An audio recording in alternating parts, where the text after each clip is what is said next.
Ignazio Alboré, Second Democracy. The Economic Model of Second Democracy. The Five-Lever System, Chapter 4, Part 2. Material democracy is the attempt to make effective and universal the two great freedoms. A. Effective freedom of entry and exit from the market for all companies. B. Continuous and compulsory full employment on a family basis. These will be achieved through the economic model of second democracy, the five-lever system, characterized by a scientific interaction between five fundamental macro variables. Second democracy, 1. Severely limits the presence of the government, foreseeing it only to affirm the two great freedoms. 2. It achieves constant full employment, the highest possible level of competition, constant growth, low inflation, a government budget that is constantly in surplus. 3. Constrain the allocation of budget surplus to an increase in healthcare spending and a decrease in corporate taxes. One of the cornerstones of second democracy is compulsory full employment on a family basis. Not just a goal, but a fundamental mechanism for the effectiveness of the five-lever system. The being compulsory of the measure will sound to many as typical of totalitarian regimes. However, it does not respond to an idealistic or moral need, which does exist, but rather to the need for balance, because only the compulsory nature would allow the other mechanisms of the five-lever system to function optimally.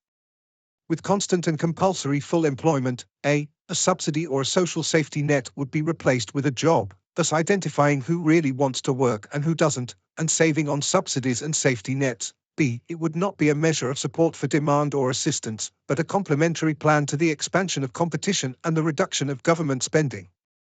C. Everyone would be given a chance compared to earning a living in illegality and crime. An identical starting situation would also be given to those born in degraded, poor, criminal environments. D. Compulsory full employment on a family basis would guarantee everyone a continuity of income and a concrete and stable prospect for the future that subsidy systems cannot guarantee.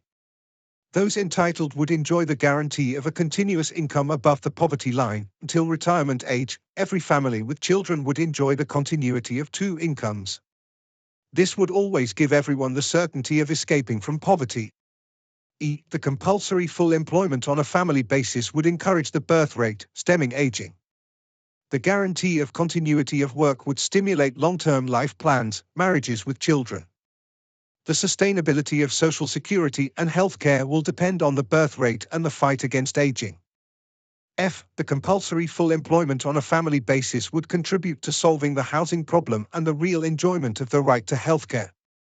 The continuous guarantee of a job and an income would give everyone the possibility of using bank loans to buy a house. In the long term, this would allow everyone to be a homeowner, and in fact no longer be poor. Although it is necessary to increase spending on public health, the right to treatment can never be complete if all citizens do not enjoy the continuous guarantee of employment by law, because even if there was excellent public health, citizens would often need private health, because public health will never be able to cover all specific needs, emergencies, specialist visits. Only a continuous income from work for all would give the possibility of dealing with emergencies without having to choose whether to eat or seek treatment. G. A mechanism designed to pursue the greatest possible competition, supported by a complementary system of continuous full employment, will make it possible to address a problem that all countries will have to face in the future, the continuous increase in subsidized and inactive workers, which will cause a constant and unsustainable increase in government spending. H. With second democracy, the right to work for those who benefit from the guarantee to work would become a perfect subjective right, that is, actionable before the judge in case of violation. Today, in all legal systems, the right to work is a mere fundamental guiding principle for the legislator, the non-observance of which does not give the right to legal action. I will also demonstrate how to obtain 1. Effective freedom of entry and exit from the market, that is, a non-repayable universal entry grant for each company, as an equal starting point for competing. 3. Steady growth, without excess demand and spending. 4. Low inflation, thanks to the strong increase in competition. 5. Balanced government budget. 6. Macro balance. 8. Strong reduction of the state's weight. The enormous structural surplus between new revenues and new expenditures that would be present in the government budget would be designed to strongly reduce taxes on businesses and increase spending in a sector that more than others makes citizens feel equal, that is, spending on public health.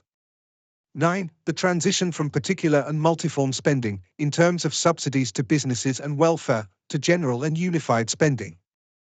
Particular and multiform subsidies are ineffective because they crash against information asymmetry, a problem common to both public and private action.